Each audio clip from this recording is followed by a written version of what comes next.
ಉದ್ಯಮಿಗಳಿಗೆ ಕೋಟಿ ಕೋಟಿ ವಂಚಿಸಿದಂತಹ ಖತರ್ನಾಕ್ ವಂಚಕ ರೋಹನ್ ಸಲ್ಡಾನಾ ಬಗ್ಗೆ ಮತ್ತಷ್ಟು ರೋಚಕ ವಿಷಯಗಳು ಬೆಳಕಿಗೆ ಬಂದಿವೆ. ಈತ ವಂಚಕನಾಗಿದ್ದೇ ರೋಚಕ ಅಂತೆ. ಕೋಟೆನಾಡಿನಲ್ಲಿ ಖೋಟಾ ನೋಟು ದಂಧೆಕೋರನ ಜೊತೆಗಿದ್ದು ಆತನಿಂದಲೇ ವಂಚನೆಗೆ ಒಳಗಾಗಿದ್ದ ಅನ್ನೋದು ಪೊಲೀಸರ ವಿಚಾರಣೆಯ ಸಂದರ್ಭದಲ್ಲಿ ಬಯಲಾಗಿದೆ.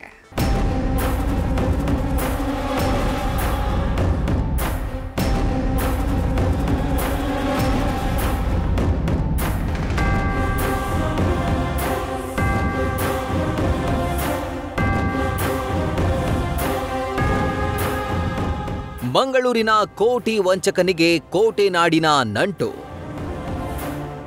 ರೋಹನ್ ಸಲ್ದಾನಾ ಐಷಾರಾಮಿ ವಂಚಕನಾಗಿದ್ದೇ ರೋಚಕ.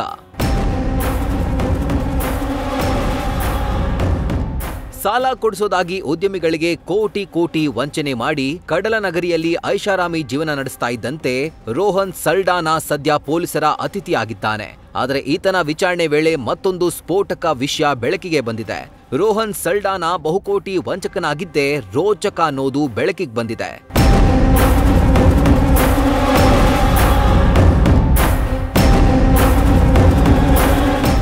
ಕೋಟೆನಾಡಿನಲ್ಲಿ ವಂಚನೆಗೊಳಗಾಗಿದ್ದ ರೋಹನ್ ಸಲ್ಡಾನಾ.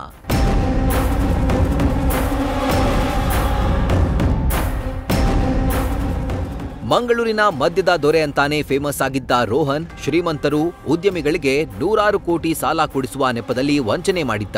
ಈ ಹಿನ್ನೆಲೆ ಕಳೆದ ತಿಂಗಳು ರೋಹನ್ನ ಐಷಾರಾಮಿ ಮನೆ ಮೇಲೆ ದಾಳಿ ನಡೆಸಿದ್ದ ಮಂಗಳೂರು ಪೊಲೀಸರೇ ಶಾಕ್ ಆಗಿದ್ರು. ಆದರೆ 200 ಕೋಟಿ ವಂಚಕ ರೋಹನ್ ಈ ಹಿಂದೆ ಚಿತ್ರದುರ್ಗದಲ್ಲಿ ಖೋಟಾ ನೋಟು ದಂಧೆಕೋರ್ನಿಂದ ವಂಚನೆಗೆ ಒಳಗಾಗಿದ್ದಂತೆ. 10 ವರ್ಷಗಳ ಹಿಂದೆ ಚಿತ್ರದುರ್ಗದಲ್ಲಿ ರೋಹನ್ ಸಲ್ಡಾನಾ ಠಿಕಾಣಿ ಹೂಡಿದ್ದ. ಆಗ ರೋಹನ್ ಖೋಟಾ ನೋಟು ದಂಧೆಕೋರನ ಜೊತೆಯಲ್ಲಿದ್ದ.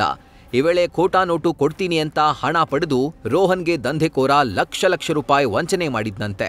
ಬಳಿಕ ವಂಚನೆಗೊಳಗಾದ ರೋಹನ್ ಹಣ ವಾಪಸ್ ಕೇಳಲು ಹೋದಾಗ ದಂಧೆಕೋರ ಸಲ್ಡಾನಾನನ್ನೇ ಸೆಳೆದಿದ್ದಾನೆ ಹಾಗೂ ರೋಹನ್ನನ್ನ ಜೊತೆಯಲ್ಲಿಟ್ಕೊಂಡು ಗುರುವಿನಂತೆ ರೋಹನ್ಗೆ ದಂಧೆ ಹೇಳ್ಕೊಟ್ಟಿದ್ದಂತೆ.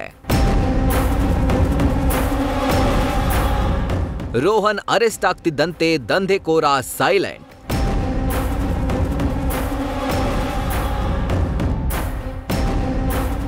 ಗುರುವಿನಂತೆ ಶಿಷ್ಯ ರೋಹನ್ ಕೂಡ ವಂಚನೆಯ ಹಾದಿ ಹಿಡಿದು 200 ಕೋಟಿ ವಂಚಿಸಿ ಸಿಕ್ಕಿಬಿದ್ದಿದ್ದಾನೆ. ಇದರ ಬೆನ್ನಲ್ಲೇ ಖೋಟಾ ನೋಟು ದಂಧೆಕೋರ ಸೈಲೆಂಟ್ ಆಗಿದ್ದಾನೆ. ಖೋಟಾ ನೋಟು ದಂಧೆಕೋರನ ವಿರುದ್ಧ ಈಗಾಗಲೇ ಚಿತ್ರದುರ್ಗದಲ್ಲಿ ಹಲವು ಪ್ರಕರಣಗಳು ದಾಖಲಾಗಿವೆ. ಸದ್ಯ ಮಂಗಳೂರು ಪೊಲೀಸರು ರೋಹನ್ ಸಲ್ಡಾನಾನನ್ನ ತೀವ್ರ ವಿಚಾರಣೆಗೆ ಒಳಪಡಿಸಿದ್ದು ಬಡ್ಸ್ ಆಕ್ಟ್ ಅಡಿಯಲ್ಲಿ ಪ್ರಕರಣ ದಾಖಲಿಸಿಕೊಂಡಿದ್ದಾರೆ. ಹಾಗೂ ವಂಚನೆಯಲ್ಲಿ ಭಾಗಿಯಾಗಿದ್ದವರ ಸಂಪೂರ್ಣ ಆಸ್ತಿ ಮುಟ್ಟುಗೋಲಿಗೂ ಪೊಲೀಸರು ಸಿದ್ಧತೆ ಮಾಡಿಕೊಂಡಿದ್ದಾರೆಂದು ಪೊಲೀಸ್ ಮೂಲಗಳಿಂದ ನ್ಯೂಸ್ ಫಸ್ಟ್ಗೆ ಮಾಹಿತಿ ಲಭ್ಯವಾಗಿದೆ.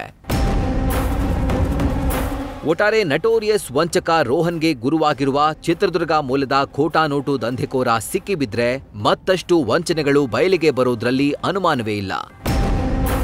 Sandesh, crime bureau, news first. News first ನಿರ್ಭೀತಿಯಿಂದ ನಿಮ್ಮ ಪರವಾಗಿ.